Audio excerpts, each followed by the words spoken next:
जय हिंद दोस्तों।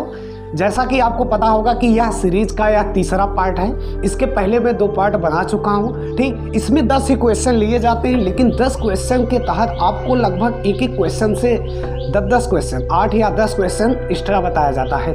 तो आइए आज देखते हैं कौन कौन से क्वेश्चन हैं और उनके विस्तार में जानते हैं। तो पहला क्वेश्चन है, विश्व की दूसरी सबसे लंबी नदी है। यदि आपको पता हो तो कमेंट बॉक्स में जरूर कमेंट करना। ठीक, देखिए आपका आंसर सही होता है या गलत, मैं अभी बता रहा हूँ। पहले सभी क्वेश्चन को ध्यान से देख लीजिए। विश्व की दूसरी सबसे लंबी नदी, क्वेश्चन को ध्यान से सुनना।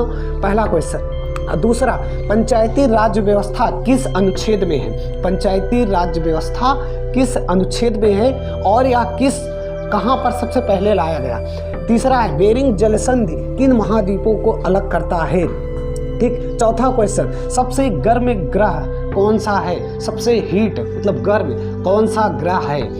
यदि है तो क्यों है? उसके पहले भी एक ग्रह है। ठीक।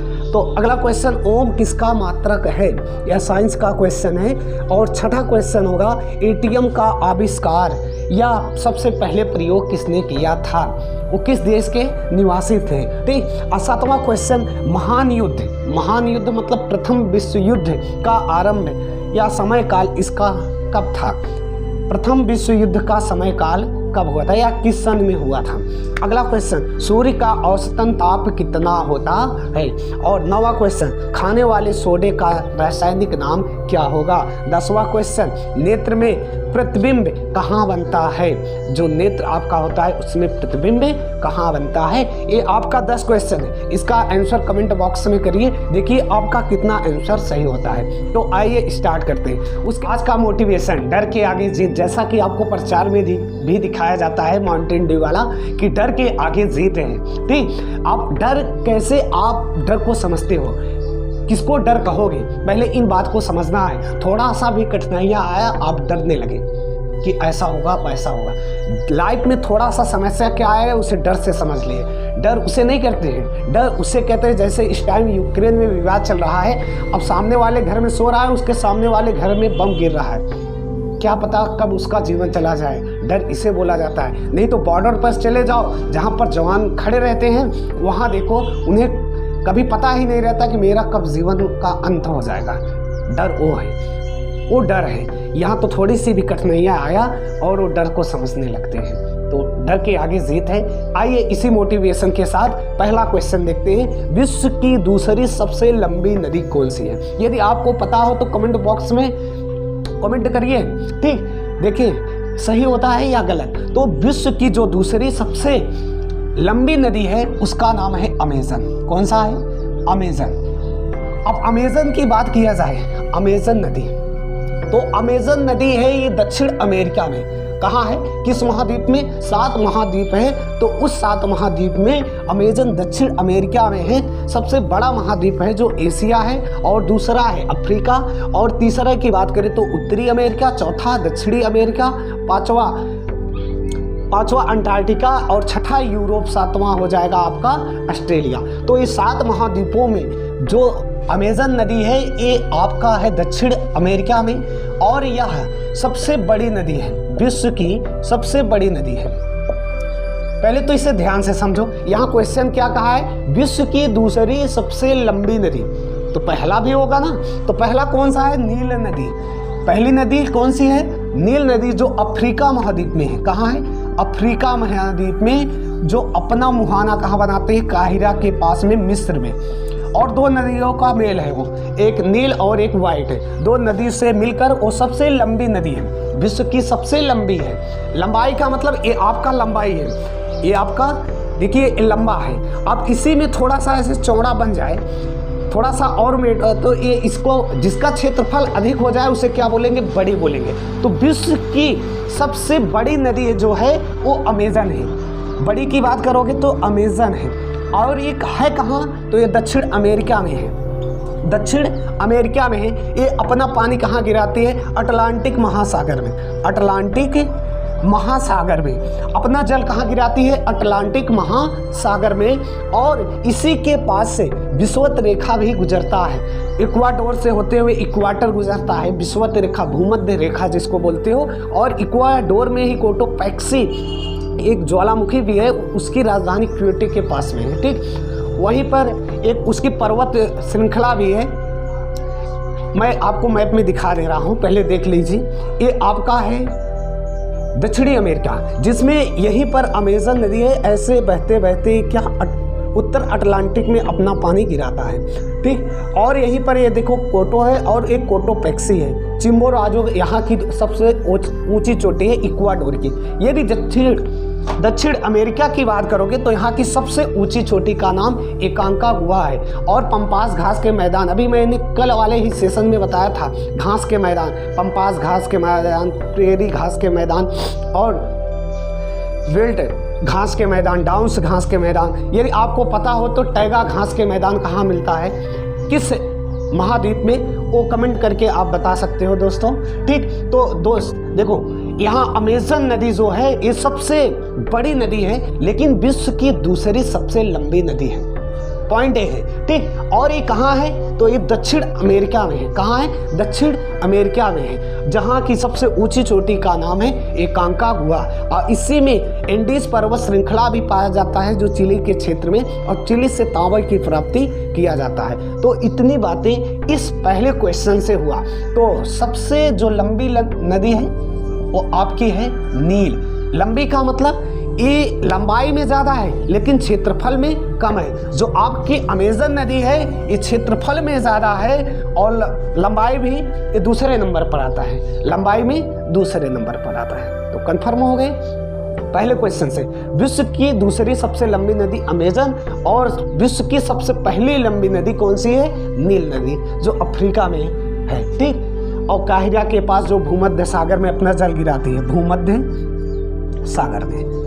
और विश्व की दूसरी लंबी नदी अमेजन। अब विश्व की पहली बड़ी नदी कौन सी? अमेजन। यहां तक कंप्लीट। चलिए अगले क्वेश्चन पर चलते हैं। पंचायती राज्य व्यवस्था किस अनुसूची के अंतर्गत? तो 11वीं अनुसूची होगा। तो पंचायती राज्य व्यवस्था किस अनुसूची में है? तो 11वीं अनुसूची में। वैसे देखा जाए तो अनुसूचियां कितने हैं? 12 हैं। वर्तमान में अनुसूचियां कितने हैं? 12 हैं।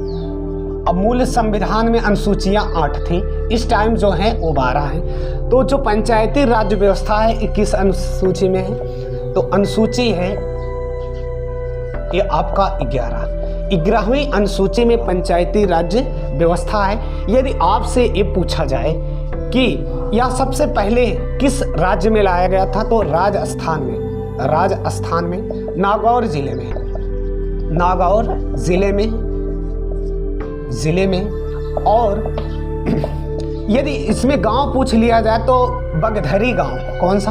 बगधरी गांव में एक गांव है नागौर जिले में, बगधरी।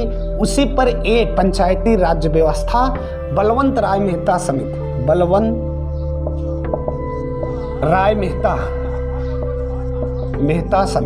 के द्वारा लाए गए थे।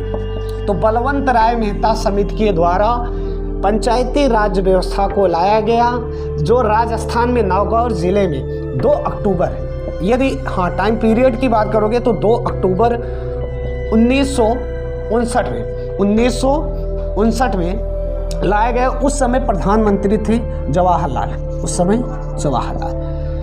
तो इस क्वेश्चन से संबंधित पहले क्वेश्चन देखते हैं। तो पंचायती राज्य व्यवस्था किस अनुसूची में है? तो 11वीं में। और सर्वप्रथम कहाँ लाया गया था? तो राजस्थान के नागौर जिले के बगधरी गांव में। किस गांव में? बगधरी गांव में। और किस समिति द्वारा लाया गया था? तो बलवंत राय मेहता समिति द्वारा 2 अक्टूबर 1959। उस टाइम पे जवाहरलाल प्रधानमंत्री हुआ करते थे। अब बात कर लेते हैं अनुसूची की। तो अनुसूची 12 है। पहली अनुसूची में संघ और उसके राज्य क्षेत्र है। पहली अनुसूची में क्या है? संघ और उसके राज्य क्षेत्र है। दूसरी अनुसूची में क्या है? वेतन और भत्ते हैं। तीसरी अनुसूची में शपथ है। और चौथी अनुसूची में राज्यसभा संबंधित स्थानों का आवंटन। लिखना चाहो तो लिख लो। चौथी अनुसूची में राज्यसभा संबंधित राज्यों का आवंटन। और 5वीं अनुसूची में अनुसूचित जनजातियों के लिए विशेष दर्जा का जो है वो व्यवस्था किया गया है। और 6वीं अनुसूची में बात किया गया है, ये इम्पोर्टेंट है, इसे थोड़ा सा लिख लेना। 6वीं अनुसूची में है, 1 मिनट, छठवीं अनुसूची में है त्रिपुरा, मेघालय, मिजोरम और असम। ये त्रिपुरा, मेघालय, मिजोरम, असम, ये 4 राज्यों के लिए विशेष दर्जा। छठवीं अनुसूची में क्या है? 4 राज्यों के लिए विशेष दर्जा। और 5वीं में मैंने बताया था कि राज्यसभा स्थानों का आवंटन, राज्यसभा स्थानों का आवंटन। और 7वीं अनुसूची में ये सूचियों का सूची है, जिसमें 3 सूची का उल्लेख किया गया है, संघ सूची, राज्य सूची और क्या, समवर्ती सूची। तो 7वीं अनुसूची इस सूचियों का अनुसूची है, ठीक, कहते नहीं सूची का सूची। तो 7वीं अनुसूची में ये तीनों सूचियों का उल्लेख किया गया है, संघ, राज्य और क्या, समवर्ती सूची। 8वीं अनुसूची में भाषा का उल्लेख किया गया है, जिसमें 22 भाषाओं का उल्लेख है, ठीक। 9वीं अनुसूची में भूमि सुधार संबंधित कानून है। और 10वीं अनुसूची में आपका दल बदल संबंधित कानून है। 11वीं में अभी बताए पंचायती राज व्यवस्था। और 12वीं अनुसूची में आपका नगर पालिका संबंधित प्रावधान है, नगर पालिका संबंधित। अब ये पूछा जाए कि पंचायती राज व्यवस्था किस संशोधन द्वारा लाया गया था, तो 73वें संविधान संशोधन 1993 के, तो 73वें संविधान संशोधन 1993 के द्वारा लाया गया।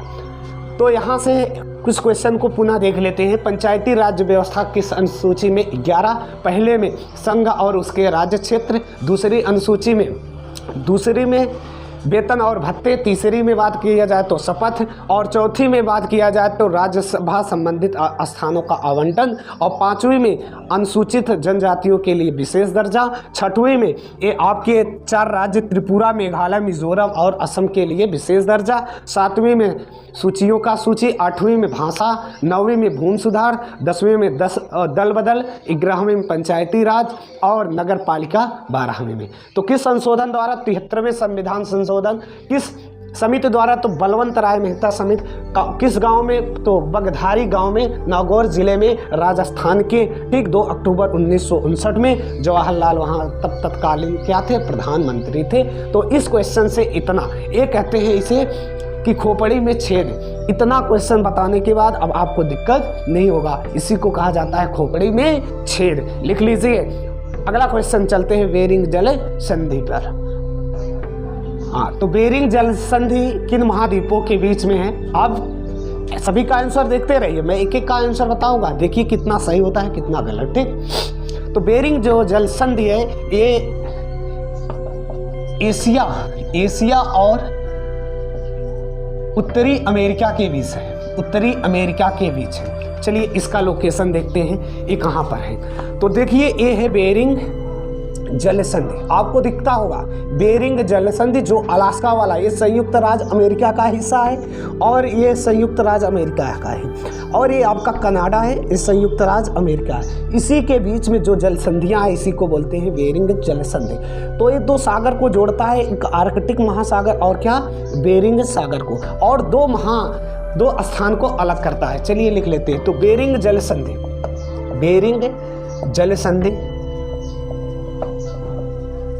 ये किससे जोड़ता है? तो जोड़ने की बात करें तो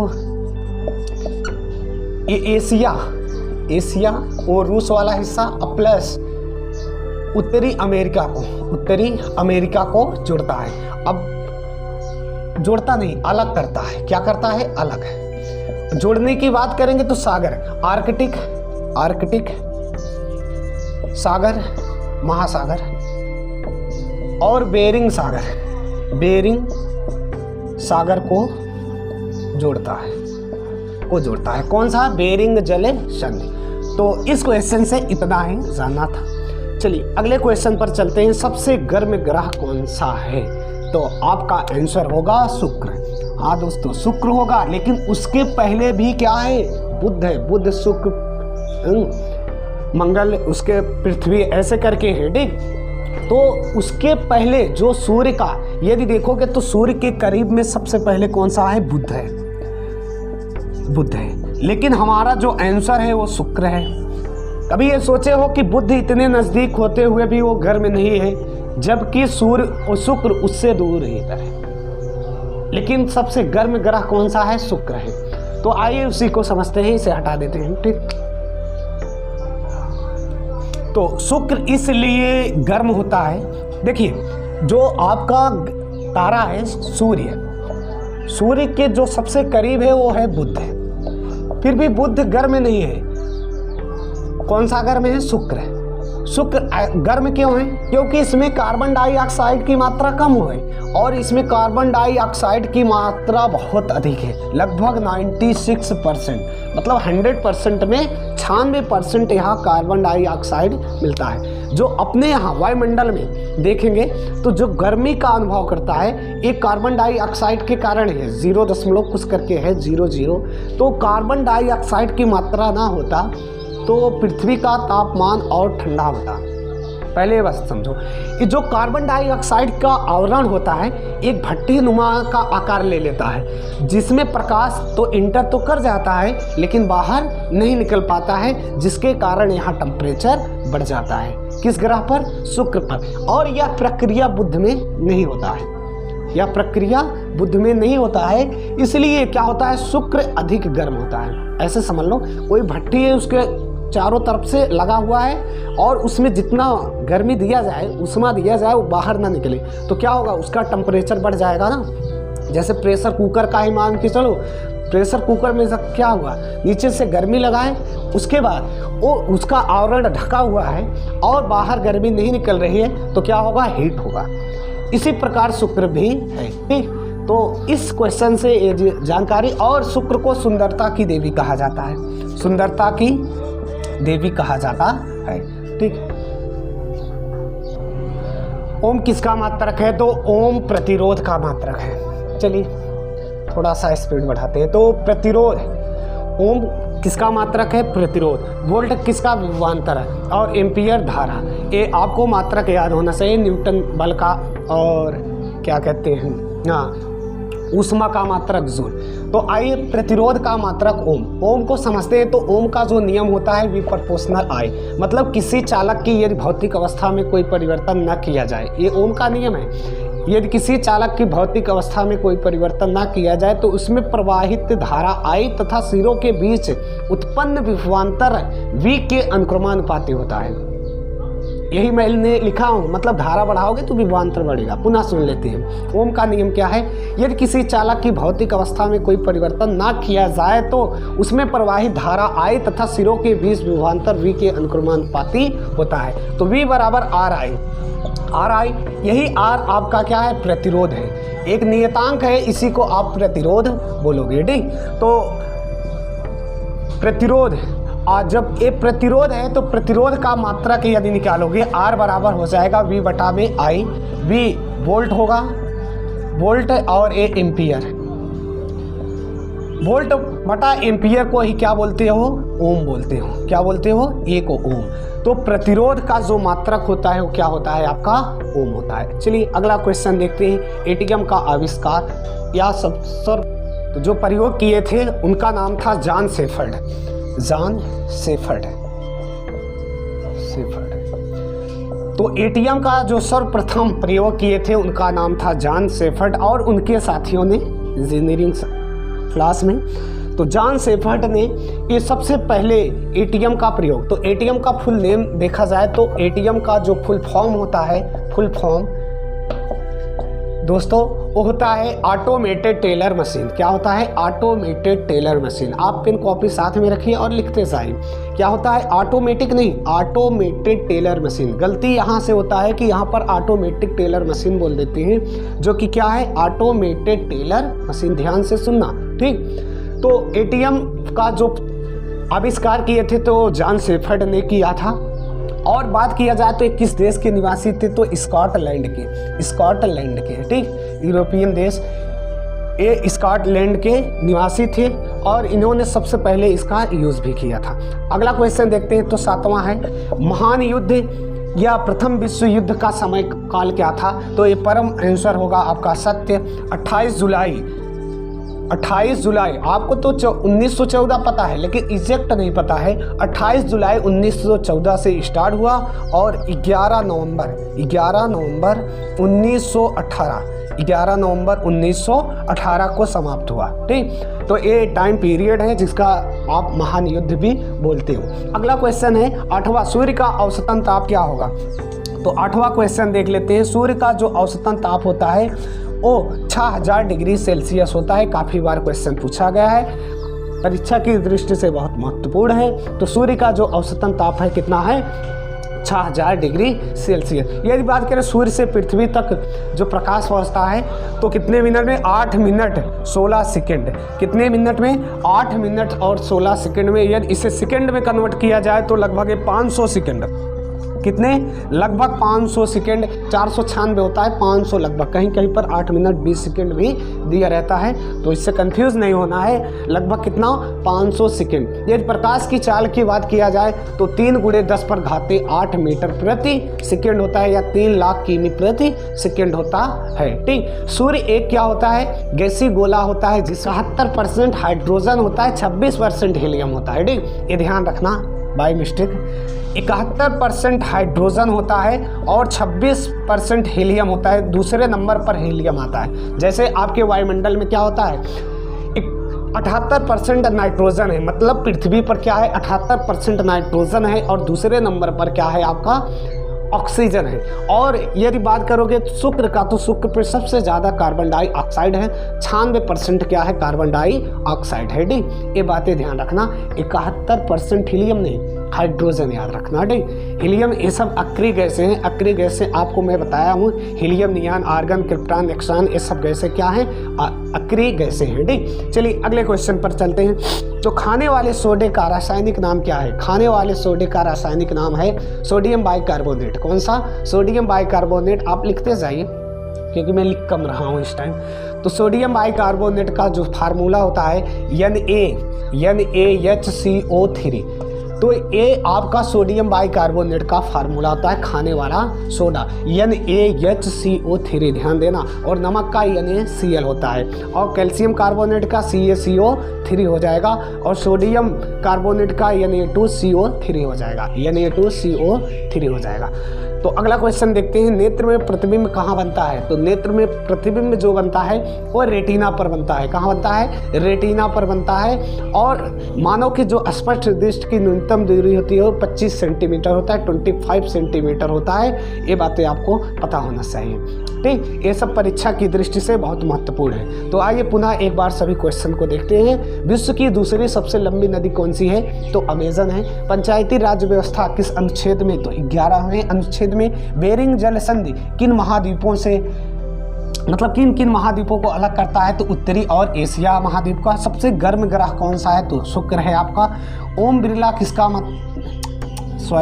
ओम किसका मात्रक है? तो ओम प्रतिरोध का मात्रक है। एटीएम का आविष्कार या सर्वप्रथम प्रयोग किसने किया था? तो जॉन शेफर्ड ने किया था। कौन किया था? John shepherd. एटीएम का फुल फॉर्म क्या होगा? Automated teller machine. महान युद्ध या प्रथम विश्व युद्ध का समय काल क्या था? अभी मैंने बताया 28 जुलाई 1914 से 11 नवंबर 1918 के बीच। अगला, सूर्य का औसतन ताप कितना होता है? तो 6000 डिग्री सेल्सियस होता है सूर्य का। और इस पर सबसे ज़्यादा जो एक गैसीय गोला है, सबसे ज़्यादा क्या है? हाइड्रोजन है। पहले नंबर पर 71% हाइड्रोजन, उसके बाद दूसरे नंबर पर क्या है? हीलियम है। खाने वाले सोडे का रासायनिक नाम होगा सोडियम बाइकार्बोनेट, NaHCO3। नेत्र में प्रतिबिंब कहाँ बनता है? तो नेत्र में प्रतिबिंब बनता है रेटिना पर। ये आपके क्वेश्चन है। आपको समझ में आया होगा तो चैनल को, यदि आप चैनल पर नए हो तो सब्सक्राइब ज़रूर कर लेना और चैनल को शेयर ज़रूर कर देना। ठीक, आज का जो मोटिवेशन था कि डर के आगे जीत है, उस बात को समझो। ठीक, आपको डरना नहीं है। डर तो उसे बोला जाता है जहां आपको जीवन भी नहीं पता रहता है कब मेरा जीवन का अंत हो जाए। ठीक, तो इसी बात के साथ यह सेशन की समाप्ति करते हैं। अगले में मिलते हैं। ये 3rd पार्ट था, तीसरा पार्ट था। इसके पहले 2 पार्ट मैं बना चुका हूँ, उसे देखना चाहो तो देख सकते हो। बाकी प्ले स्टोर में खुद का एप्लीकेशन है, वहाँ से इंस्टॉल करके आप कोर्सेज को देख सकते हो। ठीक, तो खुश रहिए, मस्त रहिए, खूब पढ़िए। ठीक, समय को बर्बाद ना करिए।